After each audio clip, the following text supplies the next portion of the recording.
everybody was thinking, where's Jenny? Because I'm really in the mood to watch 30 seconds of a Jane the Virgin recap video. Well, yeah, I've been sick, so I've been sick with a really disgusting cold that I was convinced was a sinus infection, and it's not, but it was really gross.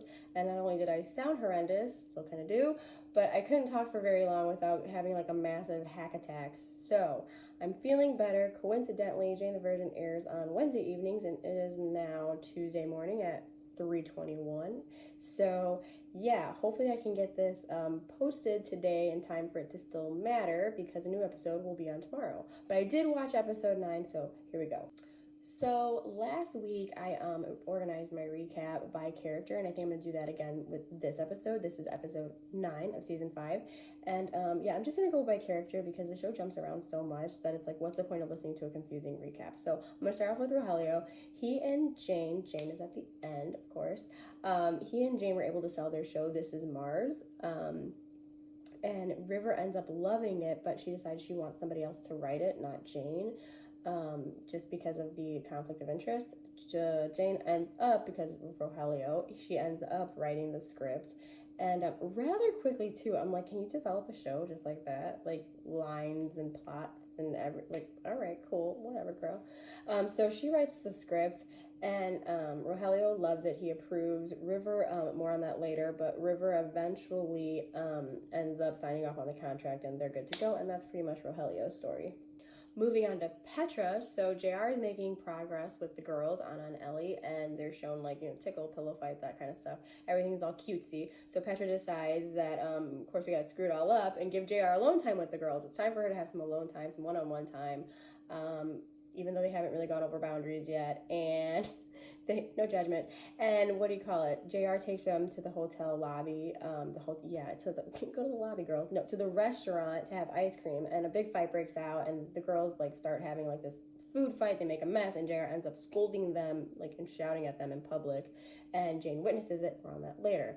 Then Petra finds out that JR yelled at the girls, and I think from JR, and then it's been a week, and then they get into an argument about it, about like it not being JR's place, and JR's kind of like, hey, yeah, your kids are like spoiled, entitled brats, which no parent wants to hear. Anyways, later Petra gets mad at Jane a little bit because Jane didn't butt in like she usually does, and didn't tell her that she saw JR yell at the girls. Anyway, so Jane gives her like a little word of advice, and that gets smoothed over, and then JR and Petra eventually talk about setting boundaries, and that JR should be able to have a certain amount of say, and she gives her some tips on like how to get along better with the girls, or how to kind of like take authority over them in a different way. And JR explains that like she never had kids because of her childhood being so rough, and she feels like she has a hard time with Petra's kids because they're entitled. And of course now Petra, it's just so deep, it goes so deep.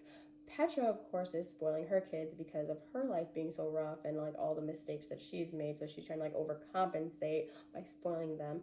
It doesn't work, but you never know until your kid turns out to be a jerk, right? You don't know what you did wrong until it happens. So anyways, Petra and JR's stuff wraps up with JR actually getting a phone call and a job offer in Houston. And I'm very, very curious to see what happens with that, because I can't see Petra, like they wrap it up, of course they ended on that cliffhanger, and I can't see Petra leaving the Marbella, and I also don't see Rafael, my Neutrogena toner, I also don't see Rafael allowing the girls to leave, so Alba and Jorge are now openly in love, right? And Jorge decides to propose to Alba, this time for real, not for a green card. So she accepts, and the Villanueva women just start wedding planning. Zoe gets really involved. She gets really obsessed with these special flowers that she wants to get her mom for her bouquet from Venezuela. So it's like their national flower or something like that. So I thought that was really sweet. That comes up again, that's why I'm mentioning it. Jane gifts her a framed virginity flower to help her hold off from having sex with Jorge. And then eventually Alba decides to move up the wedding date. And so this kind of like obsessed Zoe, but she moves up the wedding date, and she just wants to have something small, and it's like she gives them like a week notice or something like that. Zoe gets like really, really upset though. Like I think on the wedding day actually, she gets really upset because she says that the flowers didn't like everything. All of her plans like weren't coming through like in time, and there was like a thing with the flowers they couldn't find them or something, and so this like sets her off. And it turns out that she's really not upset about flowers. She just really wanted to do something special because Alba's always doing everything for everyone, and she's always been there for Zoe, and so Zoe really wanted to like be there for Alba. And that it was a really sweet moment in the show. But anyway, the wedding day goes off without a hitch. Otherwise, sorta. I'll get back to that when it comes to Jane. But it's a good day. It's a good day. They get married. It's great. And then it's followed by a seriously long, uncomfortable like animation and sex song like they did for Jane, like the "Go Have Sex Jane" song by the choir and the family. It's way longer than Jane's was, and then there's that animation that they did like similar to when Jane has her first sexual experience with Michael. And yeah, I'm like it was just too much. It was too much and it was too long, and it's like, why did you need both, and why are they so long? And I mean, it was just so awkward. It was just so awkward to watch, and I can't imagine like it wasn't terribly awkward to film. But yeah, so they had sex. Luisa also makes a brief but significant appearance in this episode, and we see her at Raph's apartment saging for him, you know, and she and Raph talk, and he decides that he's ready to allow her to see his children, but he has to talk to the mothers, of course, first. So she's elated, and more on that later. We're going to talk about Jane now. So at the beginning of the episode, after Jane and Rogelio successfully, why did I even bother with that word? When they sell the show, Jane says that she was wanting to call Rafael and tell him the good news, but she knew she couldn't because they're both jerk-offs and won't stop wasting my time. So, cut to Jane, Rafael, Alba, and Jorge. They all run into each other at the Marbella gift shop where Raph congratulates Alba on her engagement, and then he walks over to Jane while, you know, she's all like, sad, pining for him again. He walks over to Jane and asks if it's okay for Mateo to meet Luisa. So then, after some consideration, Jane decides that when she was his age, she always wanted a big family. So she says, sure, let Mateo meet his aunt. That would be great. And then, of course, he's just like so thankful. And Jane foolishly thought that he would be so appreciative of this big, huge favor, which should not even have been allowed ever, like ever, in my opinion. But she thought he'd be so appreciative that he would be like, I love you again, let's get back together. And that didn't happen because that's not how things work. Okay, so this part gets a little bit messy and I have feelings about it. But while Jane is in the process of writing the script for Rogelio's new show, This Is Mars, he brings her scripts from old shows that he's worked on to help her get an idea of like format and whatever else and ridiculousness. So while she's doing that, she finds her old book publisher Jeremy's phone number on one of the scripts. So she questions Rogelio about it, and he says that he got the number so that he could send Jeremy flowers after her book got published, and that doesn't sit well with Jane because it shouldn't. And then she contacts Jeremy herself, and he's all like, and he says, you need to talk to Rogelio about it, which is like, okay, you could have easily just, whatever. You could have easily done something else with that, but okay. Some people aren't good liars. And so, she questions Rogelio again, and then eventually finds out that Rogelio paid the publisher off to ensure that Jane would get published. So that leads Jane to obviously be very, very hurt and upset, and just like knocks her down several pegs, and she's like feeling really low. It also leads to a blow up between Rogelio and Jane in front of River while they're discussing the script. She makes up this like crazy storyline and everything like that. Now all the Villanueva women are upset with Rogelio at this point in the show. They do make up, and it's okay. So they do make up. Jane and Rogelio make up on Alba's wedding day at the church, and that's great. First of all, I feel like it's very fast. I understand it's your dad, but it's a very major thing. He like bribed a book publisher, and your whole life. This is what I was gonna say. I'm like so upset that they put this in there because it wasn't necessary to me.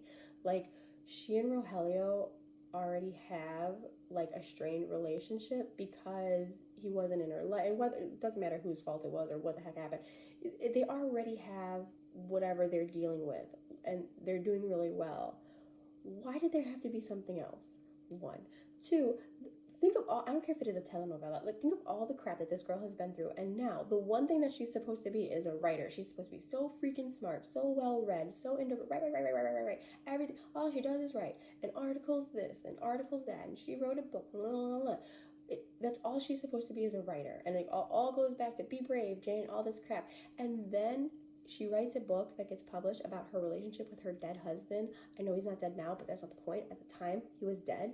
She writes this book, and you have to find out that it was all based on BS. It was all a lie. It was all a lie. She's not, so what, she's not a good writer. Nobody was going to publish her. She wasn't going to get published, and she's what now? What's her identity now? Like, I was like, why did that have to happen? Why did that have to get thrown in there? Like, that's so silly. Like, this just, none of this needed to happen. And then on top of it, she gets over it very quickly. Meanwhile, 1 week later, I'm like, Jane, who are you? If you're not a writer, if you're not a published author, who are you?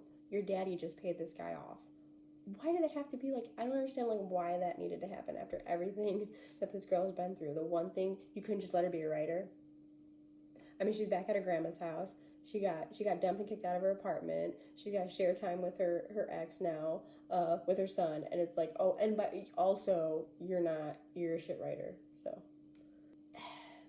Anyway, Rafael drops Mateo off to be a part of the wedding, and while he's there, Jane decides to invite him to the wedding, even though Alba made it so that he didn't need to be there, because that's probably not easy. But she invites him, and he accepts, and he shows up at the wedding, and Jane decides, she talks it over, because Alba's like, why did you go and do that, girl? It didn't have to be that difficult. You didn't have to make it hard on yourself. And Jane says that she just feels right with Rafael being around. He's a part of the family. She wanted him to be included, blah, blah, blah. And she's just happy with him being a part of the family. And like, no, you're not. That's BS, but whatever. And also, I have to say, like, the way he looks at her during this episode, it's frustrating, okay? And misleading because, and also like unnecessary, the way that he talks to her, and like, he's just overly nice and overly smiley and overly like bedroom eyes and whatnot at her, and it's like, for what? We're talking about my grandma's wedding, like, for what? And by the way, oh my gosh, I have to say, when Jorge proposed to Alba, my 5-year-old daughter, she likes to watch Jane the Virgin with me, and my daughter was like, no, Jane should be getting the ring, and I was like, oh girl, this is problematic. It's so problematic. It's like, we can't watch this.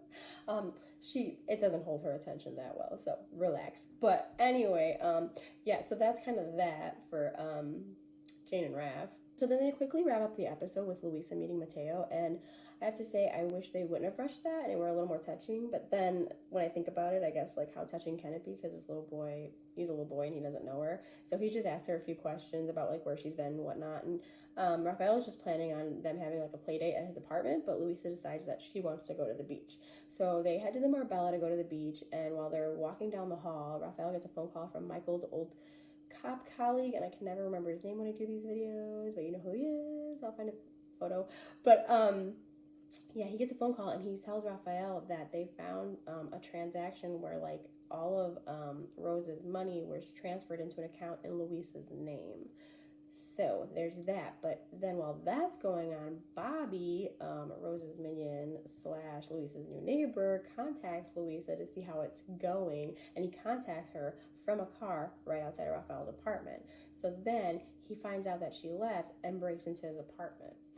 So everybody's kind of wondering, like, okay, is Luisa really still talking to Rose? Was that probably just like something Rose did to make Luisa look bad? What's this Bobby? Like, surely Luisa's not working with Bobby, and what is Bobby looking to do to Rafael or his apartment? Like, I'm like very curious about all this. I just realized I've had like the worst posture like this whole video. My bad. I don't feel like it. It's really, really early. But anyway, even though the episode ended with Luisa and Mateo meeting, I wanted to end my video on like a sweeter sentiment from the show because it was like relatable to me and whatever.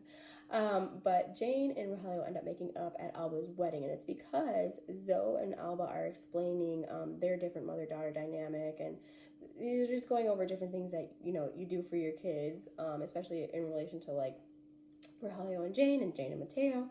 And it all comes down to, they explain to her, it all comes down to you do whatever you can to make your kid happy. You do whatever you can for your kids.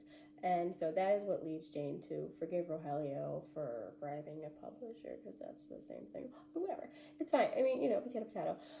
But I just thought it was a really sweet sentiment from the show. So, they're really good at stuff like that. But that was it for episode 9. And hopefully I can get this one and the next one up in time.